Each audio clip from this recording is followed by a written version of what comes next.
be cloudy or by make it interesting for you. Okay, Be'ezat Hashem, na'aseh v'natzliach. I'd like to welcome you to Ironside Lunch and Learn. I want to give a special thanks to Ofer and Judah for the use of the space, for the food, and for being here every single week. Chazak Baruch. I'd like to go off the track just one time this week. Usually we do Parashat HaShavua. Parashat Emor would be the subject matter, but it happens to be that Mamash tonight is Lag Baomer. And it's very, very hard not to say something about Lag Baomer when you have the opportunity. We'll say one thing about Parashat Emor, just for the zchut of that parasha.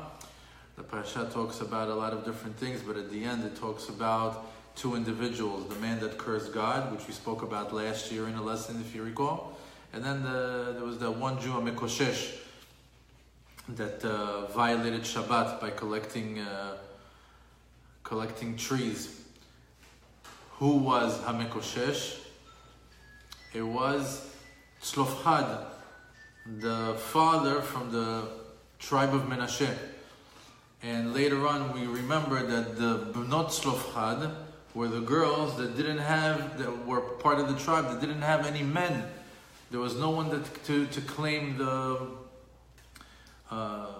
Yerusha of Shevet Menashe, and they went to Moshe to ask, what's our fate? What should we do? And later on, he figured out for them what's the right way to do. Be'ezat Hashem will visit it there.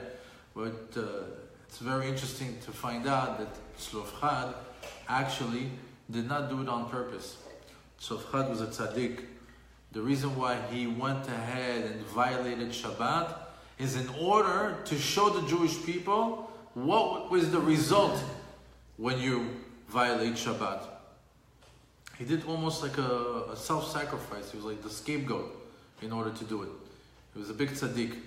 Also, since they didn't know what the outcome would be of something like that, they had to quarantine him until Moshe can deal with him. So we see over here that sometimes you think that there's somebody in the parasha that was a bad guy, but here for one time, Tzlofchad was actually a tzaddik. He was just doing it for Klal Am Yisrael. Continuing on that note of other righteous people that are doing for Am Yisrael, tonight is Lag Baomer, and that's going to be the bulk of today's class. As a matter of fact, today is Lamet Bet Baomer, 32 of the Omer. If you take the letters Lamed Bet, and you spell it out, it's Lev, heart. And what's interesting about the Lev of the Omer is that if you really tapped into the time of the Omer, and you're really working on your character refinement and your spiritual refinement during this 49-day period, once you get to 32, the Lev should have been activated by now. As a matter of fact, I was just thinking about the play on words. If I want to say, many times we say, I heart you. How do you say I heart you in Hebrew? I love you. Right? I love you. Look at the words, that the word love, mamash, comes from the Hebrew word of lev. As a matter of fact, God's name is love. One of the 72 names of God that we spoke about, these three pesukim that we're able to derive the 72 names of God right before Yetziat Mitzrayim. And if you looked at the entire list of those names, one of them is spelled out Lamed and Aleph and Vav, which reads out love. So when they say God is love, this is they're not so off. They're not so off. However, now that we're in Lev Baomer, that we're here in the day where we are one day before Lag Baomer,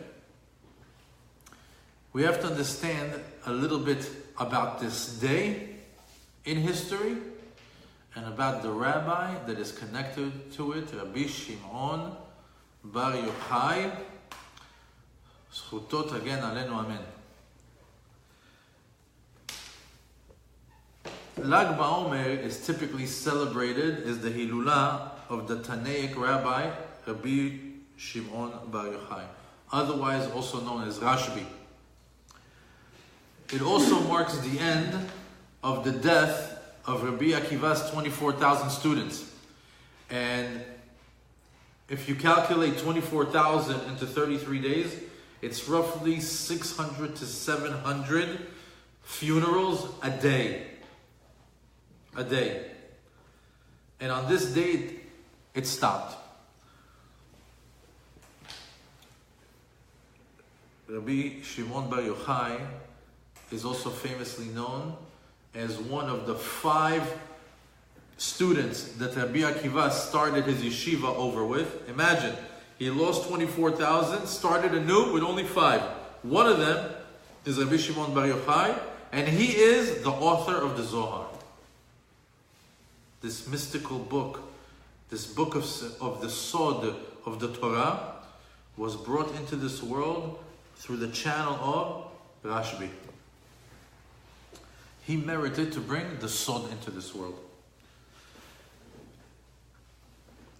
I thought it'd be very, very interesting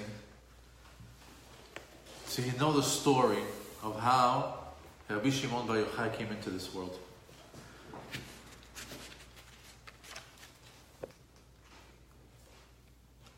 So, Rabbi Shimon Bar Yochai means his father's name is Yochai. So Yochai was married to Sarah, and they couldn't have children. They were barren for a very, very long time. And Yochai was already looking for another woman as a shidduch, a woman that could bear children. Knowing this, and not wanting to hurt his wife's feelings or either the shadchan, Sarah, his wife, got a hint of this, and she was devastated because she knows that halachically her husband has to do that. He has to procreate. That's one of his mitzvot.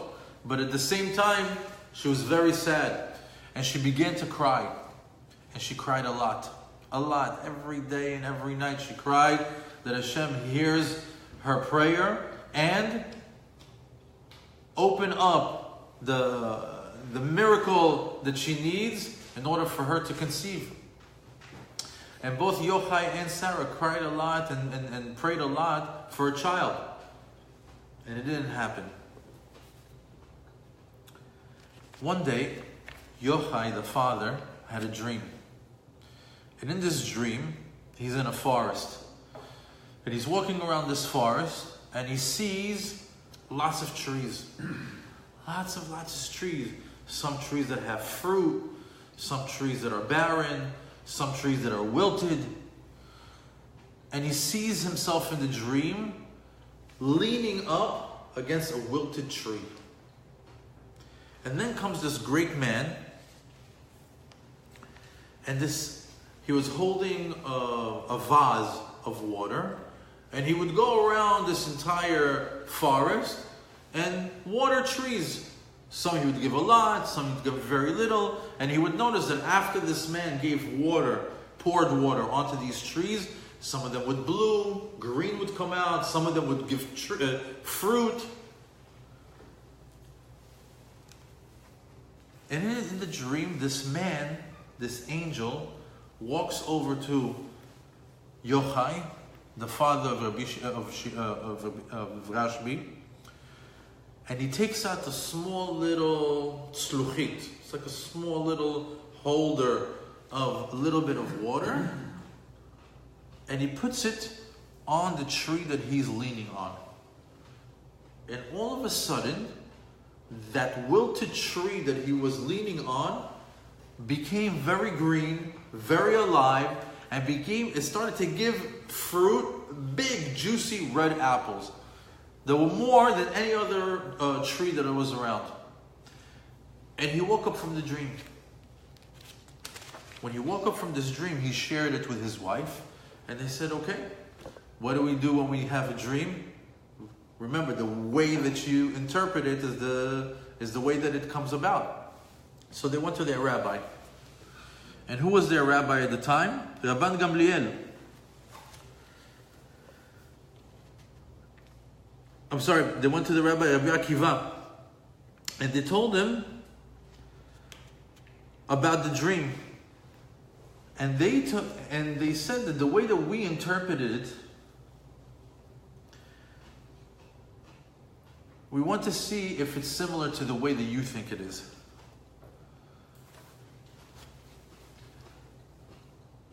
So Yochai's interpretation was, he says that all the trees in the forest were women.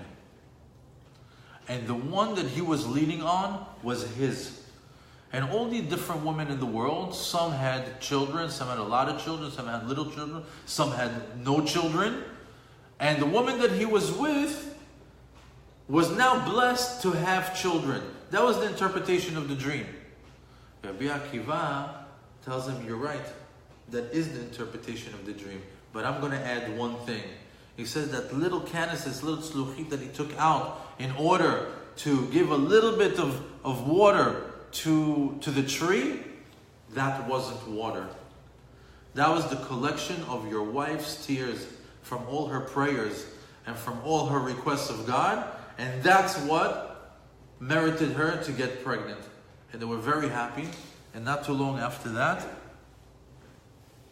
she gave birth to Rabbi Shimon Bar Yochai. And why is his name Shimon?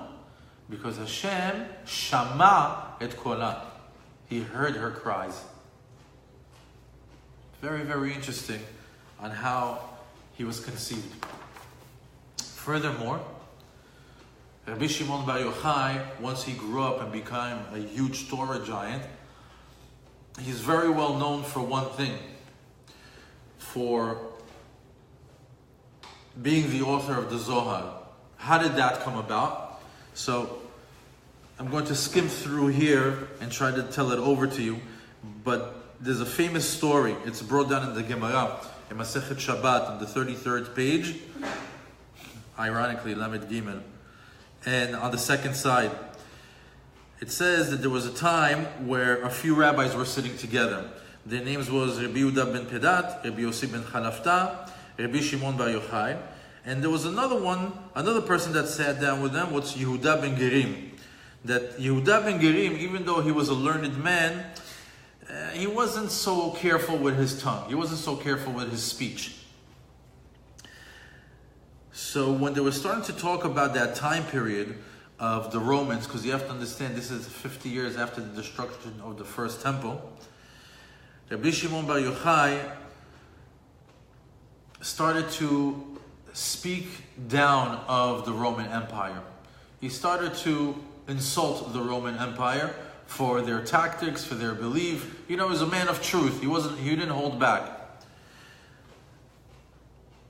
So Yehuda ben Gerim went ahead and spoke or repeated over everything that Rabbi Shimon Bar Yochai said. He kept talking and talking and talking, and little by little, like a broken telephone, it got to the ears of Amalchut of Roma. And once they got a note of this, they went and chased him. Not wanting to be killed, Rabbi Shimon Bar Yochai and his son Elazar ran away. And where did they run away to? They ran away to a cave. This cave was very special. It had a well of water on the outside and had one tree, a carob tree. And carobs are very bad for your stomach. They're not very good to eat. It's not recommended to eat a lot of carob as part of your diet. Meanwhile, that's all they ate. They eat carobs that look like swords and water the entire week. On Shabbat, they would have these crows that would bring them over dates. Or some opinions say that the tree turned into a date tree on that day. They had one pair of clothing, not wanting to soil the clothes, and saying that if they're going to wear the clothes for the time that they're going to be there, eventually they're going to brittle away. So they decided for the entire time that they are in the cave, the way that they're going to learn Torah is they're going to dig into the ground, cover themselves up in dirt so they can be covered and not be naked, and they will only come up and get dressed when they need to pray. In order to give importance to the prayer, they have proper, high, elevated clothing. So,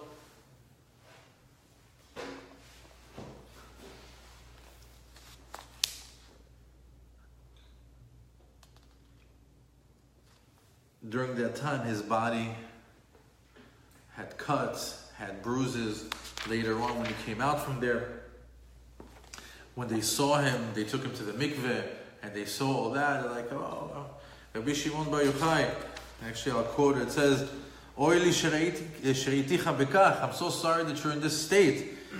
Rashbi answers, "Ashrecha shereitani bekach. She'ilu lo reitani bekach, lo matzati bekach." In other words, he says, "Thank God that I got like this, because the fact that I was able to be in that particular state, in the ground, with these isurim, with lack of food, I was able to bring down the biggest secrets of the world, the secrets of the Zohar."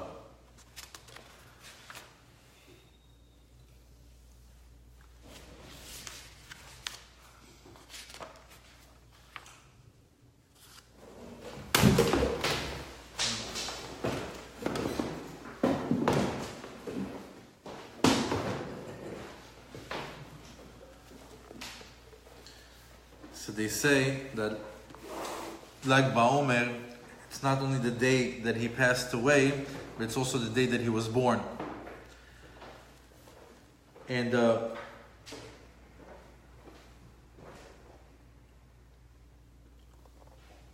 something that you should know, that even before this story, even before the story of how he was conceived, even before the story of how he was in the cave, and that he was able to go through all this torment and still be this vessel to receive the Torah Hasod, the Zohar, and bring into this world,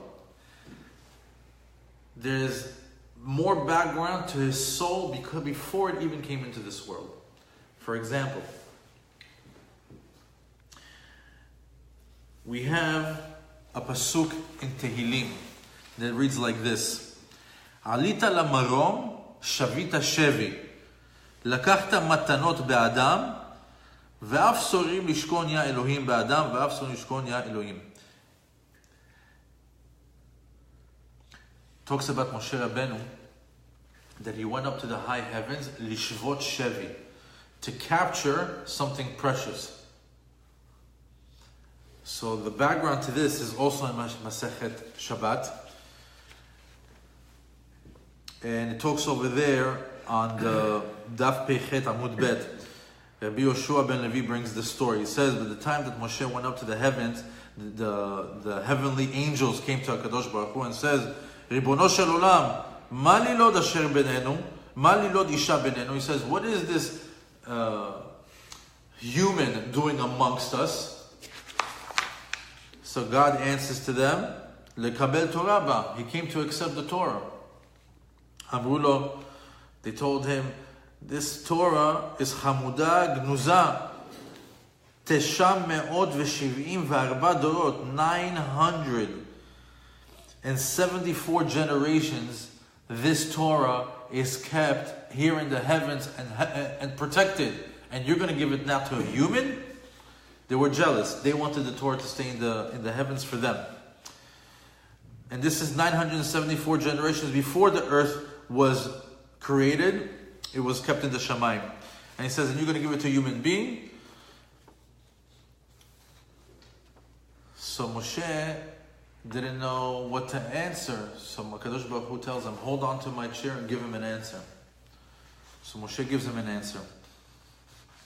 Moshe tells him, maybe they're going to burn me with their breath. He goes to him, hold on to me and just give him an answer.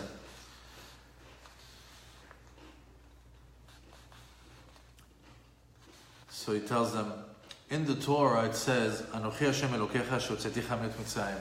I am your God that took you out of Egypt. So he looks at the angels. Did Hashem ever take you out of Egypt? He couldn't answer. It says, "Lemitzrayim yaratem leparo ishtabatem." He says, you went down to Egypt and you worked as slaves for Egypt. He says, were you ever slaves to Paro in Egypt? They couldn't answer. It says, Lo yelechem Elohim acherim. He says, do you guys worship Avodah Zarah? Is there Avodah Zarah here in the heavens? It's only here on earth. Zachor et Yom HaShabbat lekadsho. He says, you're obligated to keep Shabbat. He says, do you have Shabbat in the heavens? Do you guys have any melachot that you're not allowed to do? So they couldn't answer.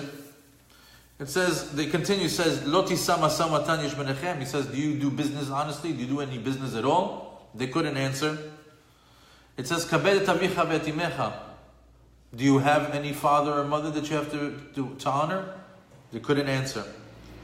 It says, Lo tirtzach, lo tin'of, lo dignov. He says there, you can't murder, you can't steal, you can't covet. He says, does any of that happen with you? So basically he proved them wrong. He says, this Torah doesn't belong to you. And he was able, with this refutation of giving them back all these answers, able to grab the Torah and bring it down with them. That's what the Gemara speaks. But if we go back to the Pasuk, it says, Alita lamarom shavita shevi. The rabbis tell us there's even a bigger secret over here. Shavita shevi. What do you mean that you captured shevi, which is shin bet yud? He says at that moment he also grabbed the soul of shin bet yud Shimon bar Yochai. Furthermore, he says that the Midrash says that not only did he grab the soul of Rabbi Shimon bar Yochai to come down in order for it to be part of our Torah lexicon, he says Shin Bet Yud also Yitzchak bar Shlomo. Rabbi Yitzchak bar Shlomo is Hari HaKadosh, the Arizal. That soul was there also. He says also Shalom bar Yitzchak. That's the Rashash. These are all big rabbis. And the last one is Israel ben Sarah. That's also Shin Bet Yud. Who's Israel ben Sarah? That's Abba Hashem Tov. So look what happened. Shavita Shevi. When Moshe went, he got the Torah. Not only did he get the Torah, but he also brought with him all these huge souls that changed the Jewish nation. Rabbi Shimon bar Yochai, the Baal Shem Tov, Harashash, Hari HaKadosh, the Arizal. These are huge rabbis. This is the Shevi that he got from the heavens. So it's very, very interesting to know the history of Rabbi Shimon bar Yochai before he came here, let alone to the book that he wrote.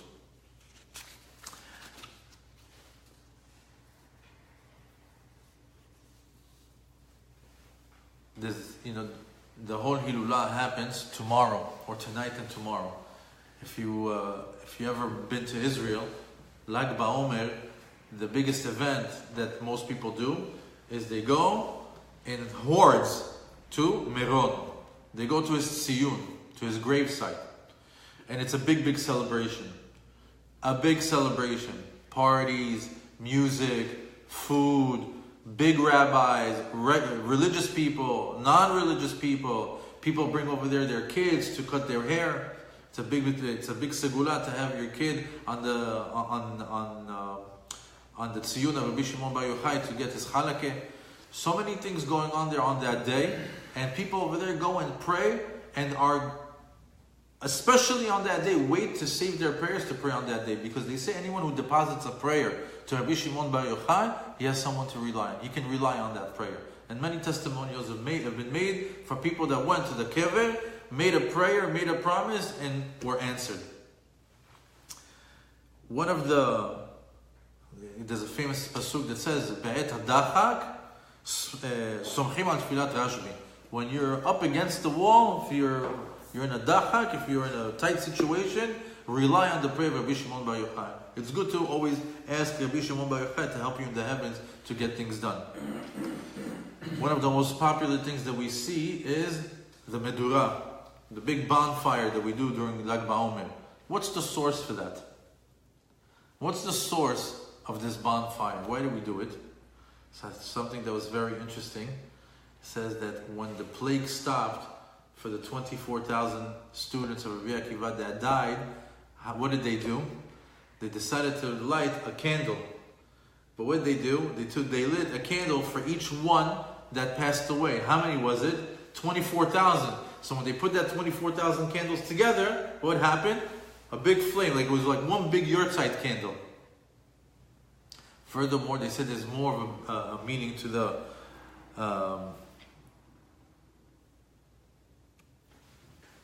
more of a meaning for the fires. I'll show you this one over here.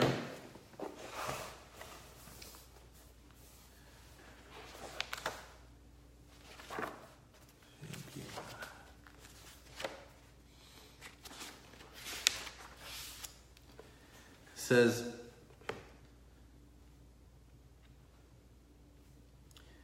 it's a day that the world gets illuminated by the light of the rabbi. It's the day that we say this huge light of fire is the rabbi, Rabbi Shimon Bar Yochai. And it commemorates all the fire of the Torah that he brought into this world. And what do? We stand around the fire, hold hands, we sing, we're united. So what does it signify? That the rabbi's Torah is going to bring the unity. They say in the time of Ikvitat the Mashiach, the Zohar is going to be the one that most people are going to be drawn to. And it says, and that unity creates the fire. Now, how does a fire behave?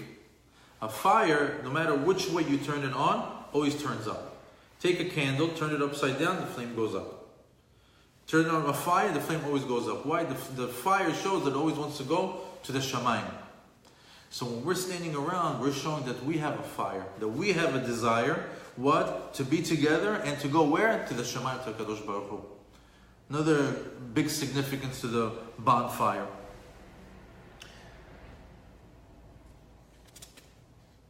Fire also has two types of characteristics. It's either positive or negative. It either unifies or it separates. For example, if it's used properly, if a person's fire for the Torah is used properly, then what happens? He does a big Kiddush Hashem, he has a strong desire to be a good Jew, it brings him closer to the Torah, brings him closer to God, and he's more successful in all that he does. When it comes to the Torah makes you successful. The practicing of Torah Mitzvot and Maasim Tovim gets you to a better place. Chas v'shalom, when a person uses the Torah in the wrong way, it creates distance between you and God. What happens when you get burnt by fire? It's very tough to recover from that. A person that gets burnt by fire, it's the improper use. So, something that is very interesting, this whole flame. How do you say flame in Hebrew? Flame in Hebrew is called shalhevet. Shalhevet. You hear it in Shir HaShirim, shalhevet ya. You see that word over there. So the word shalhevet has the same numerical value, and anytime you see that it has the same numerical value, that means that it has some sort of connection. So the pasuk that says bechol levavecha uvchol nafshecha uvchol meodecha, that entire pasuk, all your heart, all your soul, and all your money equals shalhevet. Why?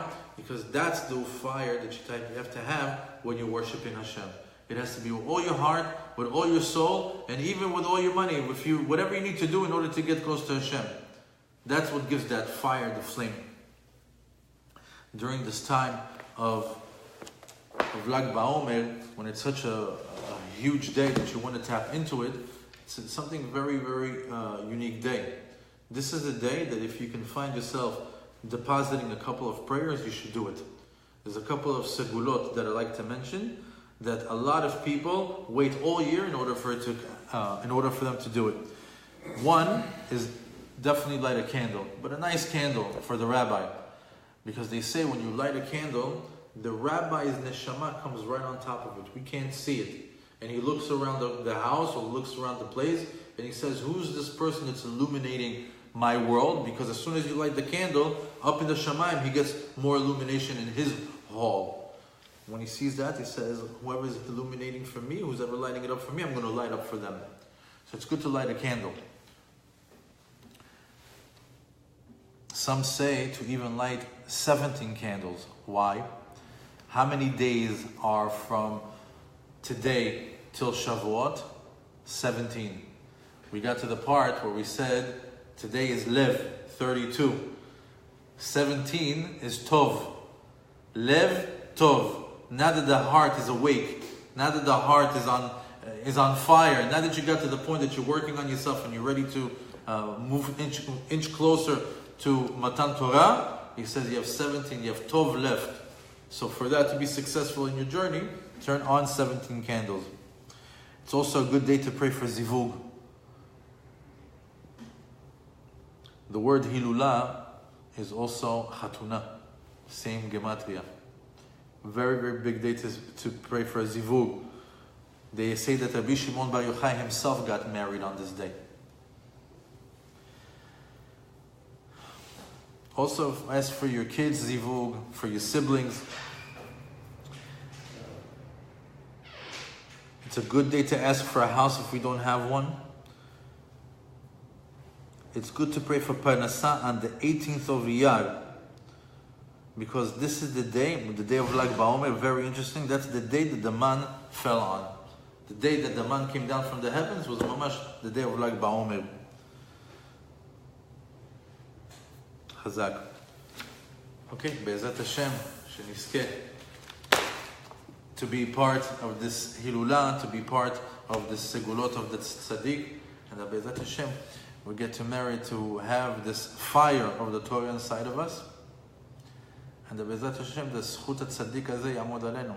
And Be'ezat Hashem, this class may be to the merit of the easy pregnancy and labor of Simcha Bat Shula, Sheina Badina, for the Tzachai and Zivug of Inbal Bat Jacqueline, Batchen Bat Jacqueline, Guy Ben Dina, Stefan, and to the Atzlacha of Rina Bat Jacqueline, בתוך כלל עם ישראל. חג שמח.